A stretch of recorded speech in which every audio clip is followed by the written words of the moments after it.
তাই নয়, নবী একদিন সাহাবীদেরকে নিয়ে আলোচনা করতেছিলেন। আব্দুল শামস বা আব্দুর রহমান নামে একজন সাহাবী ছিল। তার কোষের ভিতর থেকে হঠাৎ করে ম্যাও করে উঠলেন।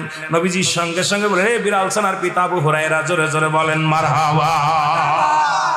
এই বিড়ালকে কখনো আপনারা কষ্ট দিবেন না, বিড়ালকে আদর করবেন, বিড়ালকে ভালো মতো পোষবেন। বিড়াল যদি কোনো জাতির জন্য দোয়া করে, কোনো গৃহস্থর জন্য দোয়া করে, ওই সংসারের মধ্যে উন্নতি শুরু হয়ে যায়।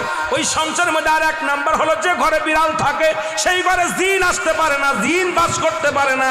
আর একটা ঘোষণা শুনে নেন, নবীজি বলে গেছেন, যে ঘরের মধ্যে বিড়াল ছানা বাস করে ওই ঘরের মধ্যে জিন জাতি প্রবেশ করতে পারে না। তাহলে ছোট ছোট মাসুম বাচ্চাগুলো যে ঘরের মধ্যে থাকে, মুসলমান অনেক সময় জিনের আশ্রয় পড়ে যায়, অনেক সময় জিনে আসর করে, ওই ঘরের মধ্যে জিনে আসর করে। যে ঘরের মধ্যে বিড়ালকে আদর করে বিড়াল থাকে, ওই ঘরের মধ্যে বিড়াল